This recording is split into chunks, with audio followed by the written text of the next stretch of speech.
Bismillahirrahmanirrahim. Assalamualaikum warahmatullahi ta'ala wabarakatuh. Alhamdulillahilladzi askanana biladi Indonesia Raya wassalafati Pancasila wa Undang-Undang Dasar 1945 min Sabang ila Merauke. Wassalatu wassalamu ala man fis sama ismuhu Ahmad wa fil ardi ismuhu Muhammadun sallallahu alaihi wasallam. Faqad qala Allah ta'ala fi kitabihil karim wa huwa asdaqul qailin. A'udzu billahi minasy syaithanir rajim.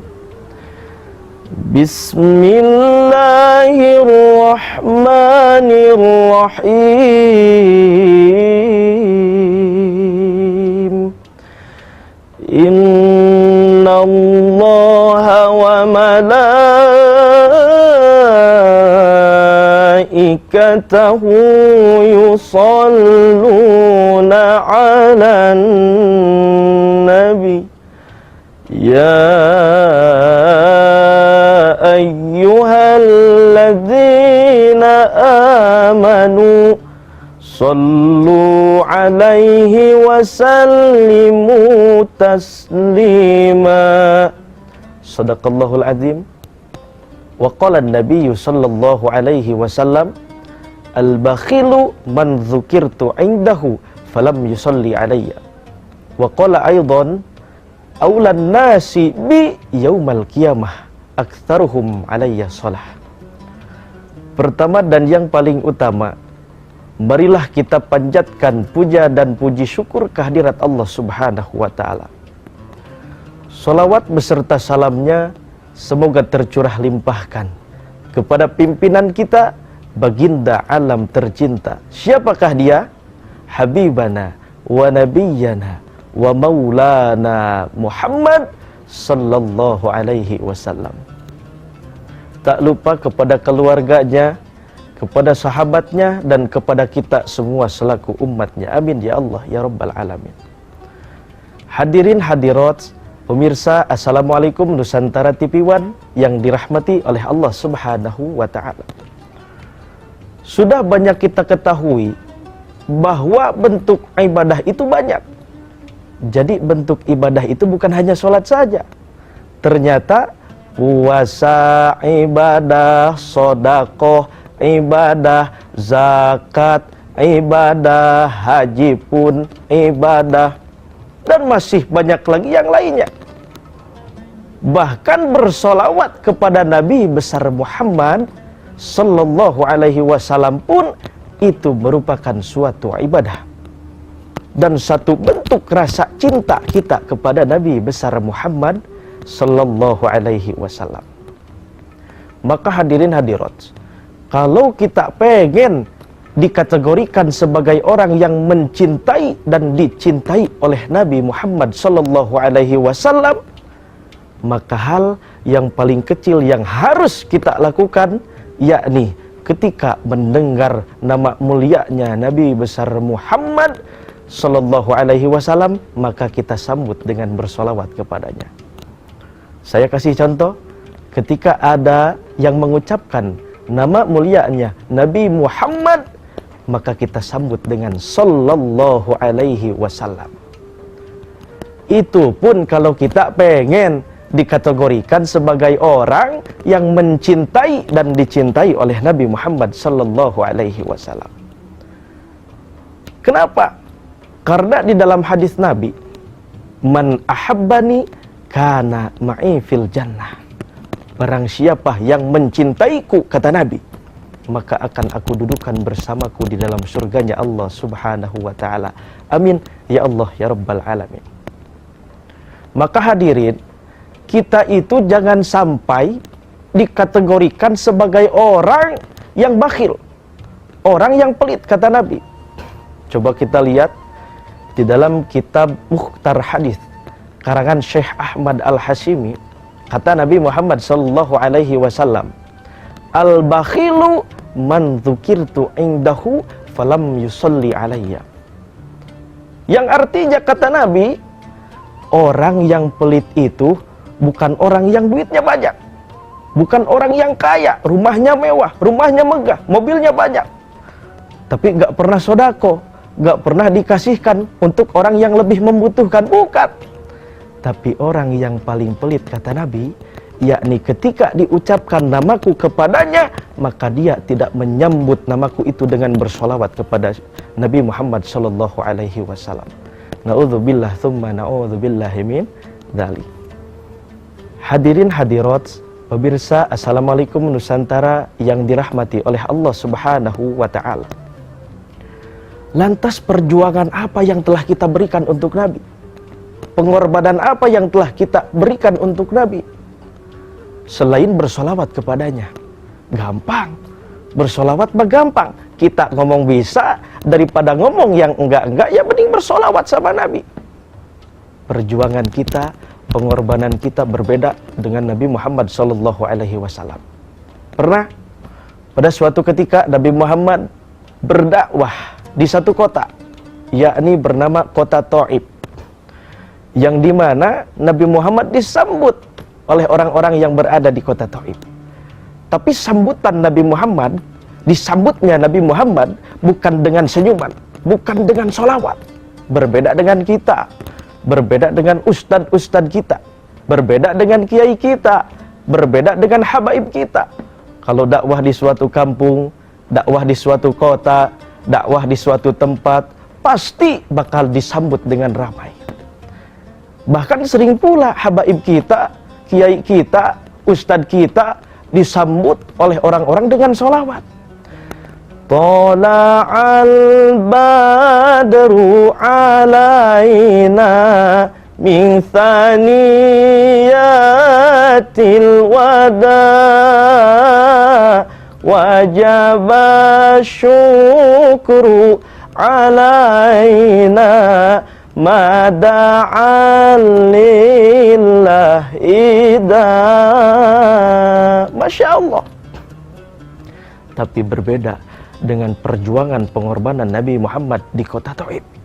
Nabi Muhammad disambut bukan dengan senyuman, Nabi Muhammad disambut bukan dengan sholawat, tapi Nabi Muhammad disambut dengan batu yang dilemparkan kepada muka mulianya, wajah mulianya Nabi besar Muhammad sallallahu alaihi wasallam. Begitu besar perjuangan Nabi Muhammad untuk umat kita, untuk umatnya. Dan pada saat itu pula Nabi Muhammad ada di tengah kota-kota Thaif. Terkepung Nabi Muhammad, gak bisa keluar dari kota Thaif. Kenapa? Karena pintu-pintu menuju keluar dari kota Thaif ditutup semuanya. Gak bisa keluar, supaya Nabi Muhammad gak bisa keluar. Tapi ada satu pintu, yang dimana pintu itu dibuka, tapi dijaga oleh orang-orang yang badannya keker, orang-orang yang badannya besar. Supaya apa? Supaya Nabi Muhammad takut, gak bisa keluar dari kota Thaif, mati di kota Thaif. Tapi Nabi Muhammad berpikir, di luar sana masih banyak umatku yang harus aku bimbing, kata Nabi. Maka memberanikanlah Nabi Muhammad datang ke orang yang pertama. Nabi Muhammad disambut. Tapi disambutnya Nabi Muhammad bukan dengan senyuman, Nabi Muhammad disambut bukan dengan sholawat, Nabi Muhammad disambut dengan tarikan. Dipukul Nabi Muhammad, disungkurkan wajah sucinya ke tanah, lalu ditarik lagi, dipukul lagi Nabi Muhammad.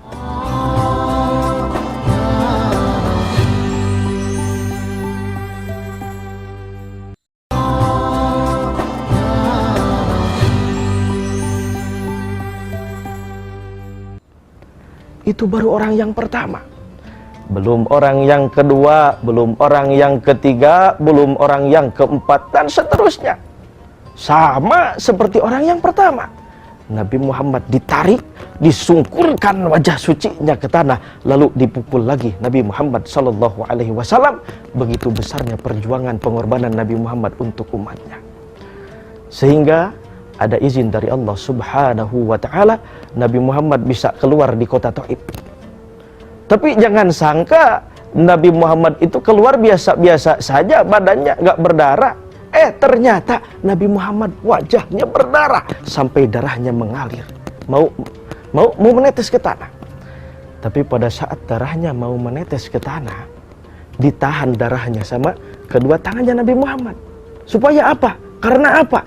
Karena kalau darahnya sampai menetes ke tanah, maka Allah akan menghancurkan kota Taif langsung. Karena darah Nabi Muhammad mengalir ke tanah. Ini luar biasa pengorbanan Nabi Muhammad. Cinta Nabi Muhammad sama umatnya. Nabi Muhammad masih menyangka bahwa orang-orang yang ada di kota Taif itu umatnya. Tapi berbeda dengan yang ada di kota Taif, menyangka bahwa Nabi Muhammad adalah musuh terberatnya. Ini luar biasa. Dan pada saat itu pula malaikat Jibril datang kepada Rasulullah. Kata malaikat Jibril, "Ya Rasulullah, apakah perlu saya balikan ini kota Taif?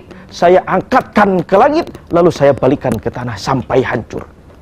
Tapi Nabi Muhammad diam. Nabi Muhammad gak ngejawab. Nabi Muhammad diam. Sampai yang kedua kalinya, malaikat Jibril berbicara sama Nabi, "Ya Rasulullah, apakah perlu saya balikan ini kota Taif? Saya angkatkan ke langit, lalu saya balikan lagi ke tanah sampai hancur." Nabi Muhammad diam, gak menjawab. Itu yang kedua kali. Sampai malaikat Jibril berbicara, ngomong sama Nabi Muhammad sallallahu alaihi wasallam. Kata malaikat Jibril, "Ya Rasulullah, apakah perlu saya hancurkan ini kota Taif? Saya angkatkan ke langit, lalu saya balikkan ke tanah?" Dan Nabi Muhammad pun menjawab. Tapi sungguh luar biasa jawaban Nabi Muhammad gimana? "Gak usah, gak perlu," kata Nabi. Lalu di situ Nabi Muhammad mengangkatkan kedua tangannya, berdoa dan berbicara kepada Allah Subhanahu wa taala. Kata Nabi, "Ya Allah, mungkin orang-orang yang ada di kota Taif itu gak tahu bahwa aku adalah nabimu, ya Rabb. Ya Rabb, mungkin orang-orang yang ada di kota Taif itu gak tahu bahwa aku adalah Rasulmu, ya Rabb. Mudah-mudahan ya Allah, Engkau mengimankan orang tua yang ada di kota Taif. Kalau enggak orang tuanya, mudah-mudahan anak-anaknya beriman kepadamu, ya Allah. Kalau enggak anak-anaknya, mudah-mudahan cucu-cucunya beriman kepadamu, ya Allah." Itu perjuangan pengorbanan Nabi Muhammad sallallahu alaihi wasallam. Berkat doa dan dakwah Nabi Muhammad di kota Taif, kita lihat sekarang kota Taif menjadi kota Islam. Alhamdulillahirabbil alamin. Hadirin hadirat, pemirsa, assalamualaikum Nusantara yang dirahmati oleh Allah Subhanahu wa taala. Jangankan kita, Allah saja yang menciptakan kita. Allah yang menciptakan alam semesta ini. Allah yang menciptakan Nabi Muhammad sallallahu alaihi wasallam. Allah yang menciptakan malaikat, dan Allah pun bersolawat kepada Nabi besar Muhammad sallallahu alaihi wasallam. Lantas kita kenapa enggak kebangetan? Kita kiai bukan, orang soleh bukan, habaib bukan. Marilah kita bersolawat kepada Nabi besar Muhammad sallallahu alaihi wasallam. Allah memerintahkan zakat kepada kita, tapi Allah gak zakat. Allah memerintahkan puasa kepada kita, tapi Allah gak puasa. Allah memerintahkan sholat kepada kita, tapi Allah gak sholat. Tapi ketika Allah memerintahkan kepada kita semua untuk bersolawat kepada Nabi besar Muhammad, maka Allah pun bersolawat kepada Nabi besar Muhammad sallallahu alaihi wa alihi wa sahbihi wasallam. Coba kita lihat di dalam Al-Quran, Allah membicarakan seperti ini. Bismillahirrahmanirrahim. Innallaha wa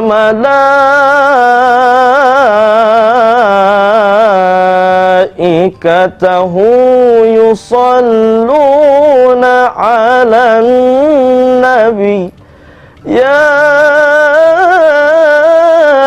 ayyuhalladzina amanu sallu alaihi wa sallimu taslima. Yang artinya apa? Allah dan malaikatnya bersolawat kepada Nabi besar Muhammad sallallahu alaihi wasallam. Luar biasa. Marilah kita bersolawat kepada Nabi Muhammad SAW. Mau dilagamin nggak apa-apa. Kalau nggak bisa, ya nggak dilagamin juga nggak apa-apa. Sama saja itu bersolawat sama Nabi Muhammad Sallallahu Alaihi Wasallam. Hadirin hadirat, pemirsa, Assalamualaikum Nusantara TV1 yang dirahmati oleh Allah Subhanahu Wa Taala. Coba kita lihat di dalam kitab Tanqihul Qaul Bisyarhi Masail. Ini Tanqihul Qaul karangan Syekh Nawawi Al-Bantani. Tapi Lubabul Hadis ini karangan Syekh Jalaluddin As-Suyuti. Di situ dijelaskan. Terus kita lihat lagi di dalam kitab Mukhtar Hadis karangan Syekh Muhammad Al-Masyhuri, kata Nabi Muhammad sallallahu alaihi wasallam seperti ini. Man shalla alayya sholatan sallallahu alaihi biha asyran. Yang artinya apa? Maka barang siapa yang bersolawat kepadaku, kata Nabi, maka akan Allah balas dengan 10 kali bersolawat kepadanya. Alhamdulillahirabbil alamin. Jadi bersolawat itu bukan hanya kita mendapat syafaat dari Nabi. Bersolawat kepada Nabi bukan hanya kita dosa-dosanya dihapus oleh Allah. Tapi ternyata bersolawat kepada Nabi bisa menerima tobat-tobat kita. Kita banyak dosa, maka kita bertobatlah dengan bersolawat kepada Nabi besar Muhammad Sallallahu Alaihi Wasallam. Saya punya satu cerita. Ini ceritanya berada di dalam kitab Ikhyarus Sholawat. Cerita ini tentang diterimanya taubat kita karena dengan solawat kepada Nabi besar Muhammad Sallallahu Alaihi Wasallam. Pada suatu ketika Nabi Muhammad Isra dan Mi'raj ditemani oleh malaikat Jibril dan ditemani oleh buraq. Minal Masjidil Harami ilal Masjidil Aqsa. Dari Masjidil Haram ke Masjidil Aqsa. Lalu naik ke langit. Lalu masuk ke Sidratil Muntaha. Nah, pertengahan perjalanan Nabi Muhammad melihat satu malaikat. Tapi berbeda dengan malaikat yang lain. Kalau misalkan malaikat yang lain wajahnya bersih, sayapnya gagah, badannya gak kotor. Tapi pas dilihat ini malaikat kok gini gimana? Rusak wajahnya, sayapnya patah, badannya kotor. Lalu bertanya Nabi Muhammad kepada malaikat Jibril, ya Jibril, by the way kamu tahu gak sih ini malaikat kenapa kok bisa kayak gini? Malaikat ini berbeda sama yang lain. Kata Jibril apa? Ya, saya tahu ya Rasulullah. Ini adalah malaikat muqarrabin, malaikat yang paling dekat dengan Allah Subhanahu wa Ta'ala. Kata Nabi, ya terus kenapa? Kalau ini malaikat muqarrabin, malaikat yang paling dekat dengan Allah, kok bisa seperti ini? Kok bisa berbeda dengan yang lain? Kata Jibril, ya Rasulullah, ketika Allah memerintahkan kepada ini malaikat untuk menghancurkan suatu kaum, tapi ini malaikat gak mau. Karena kenapa? Ketika malaikat ini, malaikat muqarrabin tadi survei ke tempat, ke satu kaum yang tadi, yang mau dihancurkan oleh malaikat ini, di sana banyak orang-orang yang sudah tua. Banyak orang-orang yang sudah sepuh. Jadi kasihan ini malaikat, karena melihat orang-orang yang sudah tua di kampung itu gak jadi disiksanya, maka Allah menyiksa kepada malaikat muqarrabin yang tadi.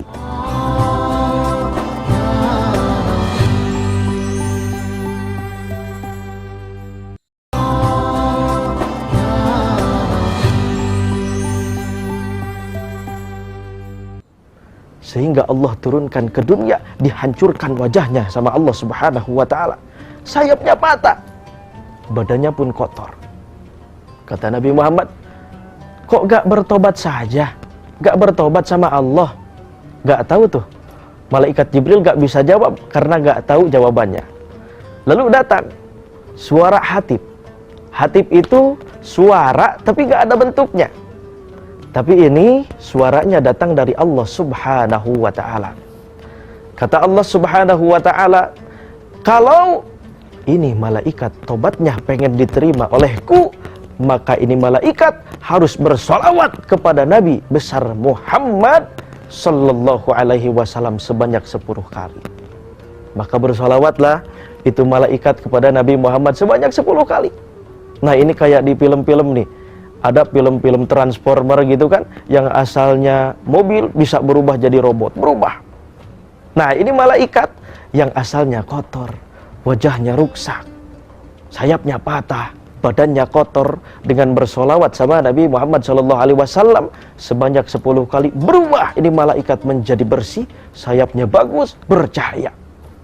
Tapi yang paling aneh, yang paling ajaib, ini malaikat mempunyai 70.000 kepala, 70.000 wajah. Jangankan kita punya wajah 70.000, satu aja kalau sakit kepala itu pusingnya luar biasa, minta ampun. Tapi ini malaikat luar biasa, mempunyai wajah 70.000. Dan pada setiap satu wajahnya mempunyai 70.000 bibir. Dan pada setiap bibirnya mempunyai 70.000 lisan. Dan pada setiap satu lisannya untuk apa? Itu lisannya mengucapkan istighfar, mengucapkan ampunan untuk siapa? Untuk orang yang bersolawat kepada Nabi besar Muhammad Sallallahu Alaihi Wasallam. Maka jangan ditunda-tunda lagi, mari kita bersolawat kepada Nabi besar Muhammad Sallallahu Alaihi Wasallam. Karena kalau kita pengen mendapatkan syafaat dari Nabi, harus ada pengorbanan dulu. Di dalam hadisnya Nabi dijelaskan, yasfa'u yaumal qiyamah thalathah, al-anbiya thummal ulama thummal syuhada. Nabi Muhammad salah satu yang akan memberi syafaat kepada kita, maka kita harus memberikan pengorbanan kita untuk Nabi dengan bersolawat kepadanya. Kita jangan sampai kalah sama anak kecil yang ada di zamannya Syekh Yazid Ad-Dibai, Syekh Abdurrahman Ad-Dibai. Maaf. Ini di zamannya Syekh Abdurrahman Ad-Dibai, pengarang kitab Maulid Deba. Di situ ada anak kecil yang cinta banget sama Nabi, rindu banget sama Nabi. Jadi di zamannya Syekh Abdurrahman Ad-Dibai itu setiap tahunnya suka ziarah ke makam Nabi di Madinah. Sedangkan Syekh Abdurrahman Ad-Dibai tinggalnya di Yaman Utara. Ini sangat jauh. Dan waktu itu nggak ada kendaraan. Kalau nggak naik kereta kuda maksudnya. Kalau nggak naik unta atau berjalan kaki.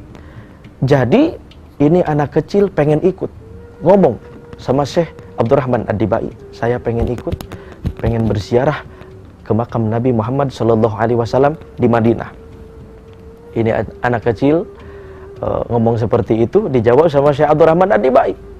Kata Syekh Abdurrahman Ad-Dibai, berpikir-pikir, mending gak usah deh, soalnya jauh dari Yaman Utara ke Madinah, bisa memakan waktu yang lama, 7 hari 7 malam. Ini gimana? Mending kamu pulang aja. Pulang. Ternyata tanpa diketahui oleh orang lain, ini anak kecil pulang tapi gak pulang ke rumahnya. Ini malah anak kecil melipir. Melipir kemana?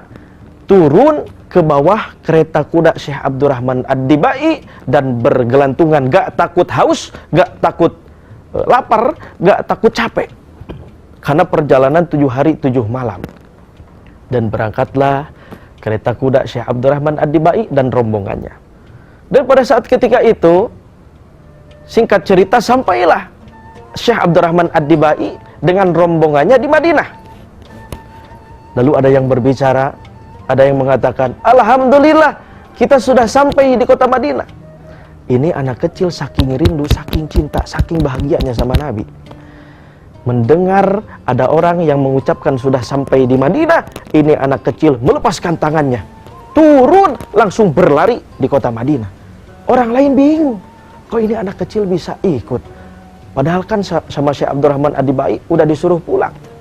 Jadi saking cinta, saking rindunya ini anak kecil, turun gak kerasa haus, gak kerasa lapar, gak kerasa capek. Berlari itu anak kecil di pasir-pasir kota Madinah. Saking bahagianya, pasir-pasir yang ada di kota Madinah dia usapkan ke wajahnya. Tapi pada saat itu, pada saat mengusapkan pasir yang ada di kota Madinah, anak kecil itu langsung wafat, meninggal, menyimpan kerinduan dan kecintaan kepada Nabi besar Muhammad Sallallahu Alaihi Wasallam. Dan pada saat itu pula anak kecil itu dimakamkan di tempat yang mana tadi dia telah meninggal di situ. Dan setiap tahunnya Syekh Abdurrahman Ad-Dibai suka berziarah ke makam Nabi seperti biasa, dan tak lupa menziarahi ke kuburannya anak kecil yang meninggal tadi. Dan ini yang sangat aneh, yang sangat ajaib. Ini anak kecil, jangankan semasa hidupnya, pas meninggalnya kuburannya ini bergeser terus mendekati makam Nabi Muhammad SAW. Saking cintanya ini anak kecil kepada Nabi besar Muhammad sallallahu alaihi wa alihi wasallam.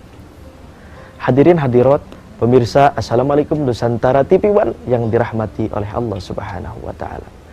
Jadi kesimpulannya dari tema ini, marilah kita bersalawat kepada Nabi. Karena kita cuma butuh syafaatnya aja dari Nabi, tapi pengorbanan kita mana?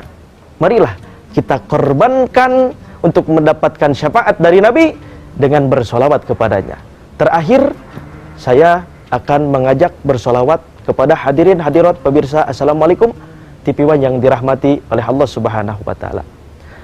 Allahumma salli wa sallim wa barik alaihi. Salatullah salamullah ala toha Rasulillah. Salatullah salamullah ala Yasin Habibillah. Allahumma salli wa sallim wa barik alaih. Mudah-mudahan dengan bersolawat kita kepada Nabi besar Muhammad, kita mendapatkan syafaat darinya dan ampunan dosa-dosa kita. Dosa-dosa kita mudah-mudahan diampuni oleh Allah Subhanahu wa taala, dan tobat-tobat kita diterima oleh Allah Subhanahu wa taala, dan doa-doa kita mudah-mudahan wasilah bersolawat kepada Nabi, doa kita diterima oleh Allah Subhanahu wa taala. Cukup sekian dari saya. Mudah-mudahan ada manfaatnya, khusus bagi saya, umumnya bagi pemirsa. Assalamualaikum Nusantara TV One yang berbahagia. Amin ya Allah ya Rabbal Alamin. Wabillahi taufiq wal hidayah. Wassalamualaikum warahmatullahi taala wabarakatuh.